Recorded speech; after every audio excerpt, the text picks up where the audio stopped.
dal leen ak jàmm. atte bi neen atte Ismaïla Madior Fall tukki ne mekk président Diomaye amal ca Mali ak tàggat yaram moo gën a fës yéene kaay génn tey jii nii Sud Quotidien moom def taxaw seetlu ci mbirum haute cour de justice ak tamit atte bi neen atte dem kii di Ismaïla Madior Fall loolu nag dàq nañ ko sax ba li nga xam ne kat moom mooy njeexteelu vacances judiciaires yi suñu naataango bi di bañ ne kii fi nekkal ministre bi ñu dénk wàllu yoon Ismaïla Madior Fall nag moom daanaka féexal nañ ko bu baax a baax haute cour de justice nag moo ko daal di féexal tekki tamit li nga xam ne moo jëm ci bracelet électronique bi loolu nag jëm ci wàllu procédure bi nga xam ne kat dañ ko ci tuumaal wàllu ger ci waxtu woowu sax procès moom dàq nañ ko ba li nga xam ne kat mooy njeexteelu vacances judiciaires yi bi nga xam ne dina door benn fan ci weeru août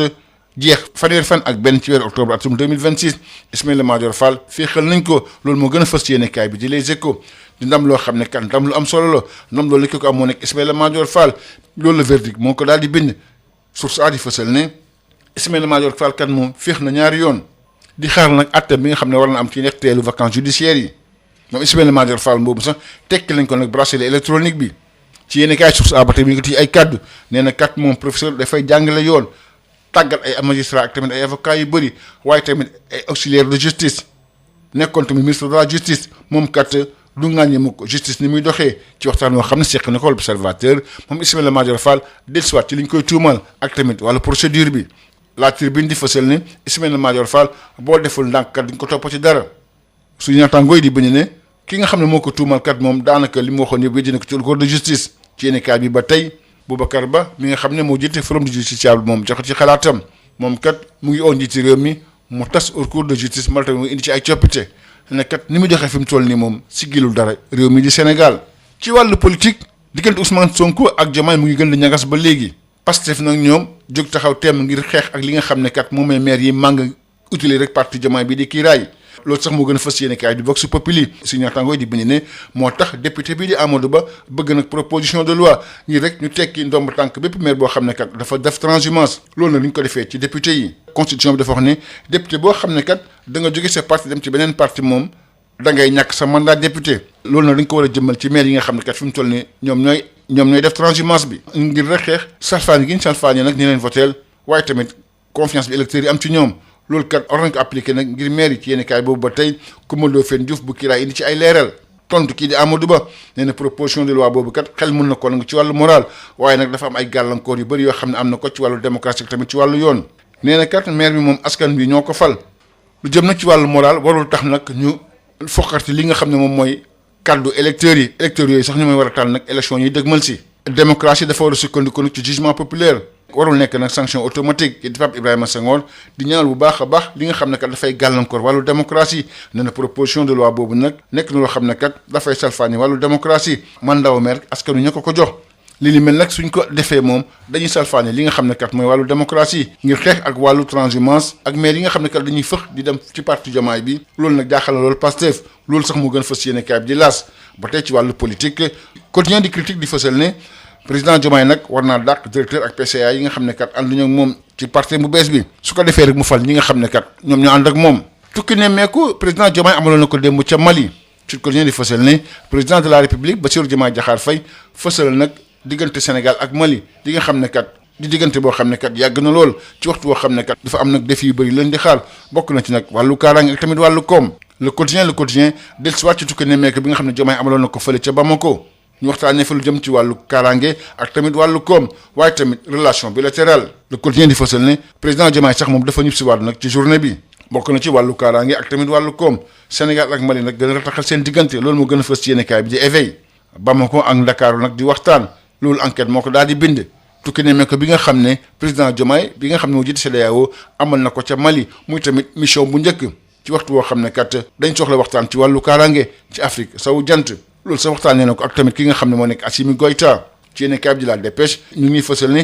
waxtaan wi kat xawtoon na lool diggante président Diomaye ak tamit président transition bi di Assimi Goïta moom président Diomaye sax rafetlu bu baax a baax ni nga xam ne kat lañ ko daal di teeroo waaye tamit li nga xam ne moo am ci waxtaan wi digganteem ak président bu Mali lépp jëm nag ci wàllu kaaraange ak tamit wàllu yoon ci wàllu tàggat yaram si quotidien di fësal ne coow li jeexagul ba léegi ci diggante Pape Thiaw ak tamit fédération bu football bi su fekk sax technicien bi dafa xaatim contrat wu ñetti at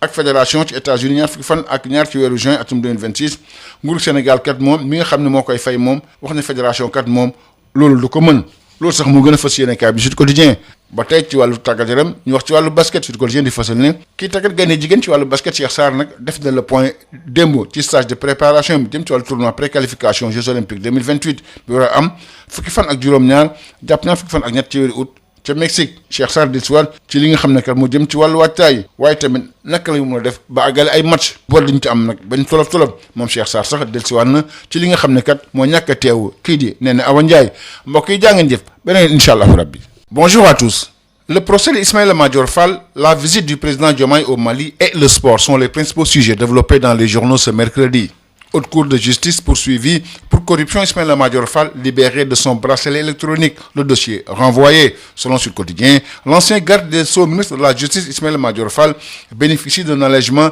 de son contrôle judiciaire. La Haute Cour de justice a en effet ordonné la mainlevée de son assignation à résidence ainsi que le retrait du bracelet électronique auquel il était soumis dans le cadre de la procédure ouverte contre lui pour des faits de présumée corruption. Dans le même temps, la juridiction spéciale a décidé de renvoyer l'examen de son dossier à la fin des vacances judiciaires qui s'étendent du 1er août au 31 octobre 2026. Ismaïla Madior Fall déchargé, c'est le titre qui barre la une du quotidien Les Échos. Victoire éclatante du seigneur de la procédure. Maître Clédor Ciré Ly fait faire marche arrière à la justice dans le dossier Ismaïla Madior Fall. Selon le verdict, Ismaïla Madior Fall soulagé 2 fois, écrivent nos confrères du quotidien Source A. En attendant son jugement programmé après les vacances judiciaires, l'assignation à résidence de l'ex-garde des Sceaux a été levée et son bracelet électronique retiré. Les juges de la Haute Cour de justice ont décidé de joindre les exceptions de procédure au fond du dossier. Dans le même journal, il déclare, je cite, « Je suis professeur de droit, j'ai formé des magistrats, des avocats et des auxiliaires de justice. J'ai été ministre de la Justice, je suis mal placé pour critiquer la justice. » Dans une interview accordée à l'observateur, Ismaïla Madior Fall revient sur le dossier et la procédure. Selon le quotidien La Tribune, l'acquittement se dessine pour Ismaïla Madior Fall. Le procès renvoyé à la fin des vacances judiciaires. Selon mon confrère, l'accusateur s'était dédié à l'instruction de la Haute Cour de justice. Dans le même journal, Babacar Ba, président du Forum du Justiciable, demande au président de la République de dissoudre ou de réformer la Haute Cour de justice, dont le fonctionnement actuel n'honore pas le Sénégal. En politique, la guéguerre Sonko-Diomaye se poursuit. La riposte de Pastef à la défection en masse des maires pour rallier Kiraï. C'est le titre qui barre la ligne du quotidien Vox Populi. Selon mon confrère, le député Amadou Ba annonce une proposition de loi pour retirer le mandat de tout maire transhumant. Il veut appliquer la jurisprudence des députés aux maires. La Constitution interdit le transhumant des députés. Selon l'article 60, tout député qui démissionne de son parti en cours de législature est automatiquement déchu de son mandat. Cette même philosophie antitranshumante qui lutte contre la violation du suffrage universel et la confiance des électeurs doit être appliquée aux maires. Dans le même journal, Koumoundo Fendiouf de Kiraï apporte la réplique. Selon lui, la proposition paraît séduisante sur le plan moral, mais elle pose plusieurs problèmes démocratiques et juridiques. Un maire est avant tout élu par les citoyens, pas seulement un parti politique. La moralité de la vie ne doit pas conduire à confisquer le choix des électeurs. Ce sont des électeurs qui doivent sanctionner lors des élections suivantes. La démocratie repose sur le jugement populaire, pas une sanction automatique. Pape Ibrahima Senghor dénonce une dérive antidémocratique. Selon lui, cette proposition de loi est une conception dangereuse de la démocratie. Le mandat d'un maire lui est confié par le peuple, pas un appareil politique. Dans la République, la souveraineté appartient au peuple, jamais aux partis politiques. La seule sanction légitime est celle des urnes, pas une confiscation automatique du mandat. Loi contre la transhumance, l'exode des maires affole Pastef, écrivent nos confrères du quotidien LAS. Toujours en politique, selon le quotidien Critique, le président Diomaye doit virer tous les DG, PCA et autres qui refusent de le suivre au détriment de Sonko et de caser ses camarades patriotes républicains. Visite du président Diomaye au Mali, un message de solidarité et de résistance commune. Selon Sud Quotidien, en visite à Bamako mardi, le président sénégalais Bassirou Diomaye Diakhar Faye a réaffirmé la solidité des relations entre le Mali et le Sénégal, tout en exprimant la solidarité de Dakar face aux défis sécuritaires auxquels est confronté son voisin. Relations Sénégal-Mali, Diomaye en express à Bamako. C'est le titre qui barre la ligne du quotidien. Le quotidien, sécurité économique, relations bilatérales au menu des échanges. Selon nos confrères qui précisent que le président Diomaye est retourné à Dakar dans la journée. Défis sécuritaires et économiques, le Sénégal et le Mali resserrent leurs rangs. Selon le quotidien L'Éveil. Dakar et Bamako, l'heure du dialogue, écrivent nos confrères du quotidien Enquête, qui précise que le nouveau président en exercice de la CEDEAO a effectué sa première mission au Mali, sécurité et coopération régionale, au cœur des échanges avec Assimi Goïta. Selon le quotidien La Dépêche, au cours de sa visite, le président Diomaye s'est entretenu avec le président de la transition, Assimi Goïta, avant de prendre part à des séances de travail restreintes, puis élargies aux délégations des deux pays. Au terme des échanges, le chef de l'État sénégalais a salué l'accueil chaleureux et fraternel qui lui a été réservé, rappelant que les relations entre le Sénégal et le Mali reposent sur l'histoire commune, des liens de parenté, de culture et de coopération qui confèrent à leur partenariat un caractère exemplaire. En sport, refus de paiement des émoluments de Pape Thiaw, l'État renvoie la facture à la fédération. Selon Sud Quotidien, le contrat de Pape Thiaw avec la Fédération sénégalaise de football est parti pour être le feuilleton de l'été 2026. Si le technicien a signé un bail de 3 ans le 22 juin dernier aux États-Unis, l'État du Sénégal, qui est le tiers payeur, a tout bonnement notifié à la fédération son refus d'honorer le paiement des émoluments de Pape Thiaw pour défaut d'approbation du contrat. Basket féminin, tournoi de préqualification aux Jeux Olympiques 2028, Cheikh Sarr mise sur la compétitivité et la capacité de tenir des matchs jusqu'au bout. Selon Sud Quotidien, Cheikh Sarr, le coach des Lions, a fait hier le point sur le début du stage de préparation pour le tournoi de préqualification aux Jeux Olympiques 2028 qui va se dérouler du 17 au 23 août au Mexique. Le coach des Lions est revenu sur l'état du groupe, notamment les joueurs disponibles et les retours, mais aussi sur le travail physique, technique et tactique qui devrait permettre à son groupe d'avoir la compétitivité et la capacité de tenir des matchs. Dans le quotidien.actu, Cheikh Sarr explique les raisons de l'absence de Néné Awa Ndiaye. Merci, c'était tout. À vos journaux et bonne lecture à tous.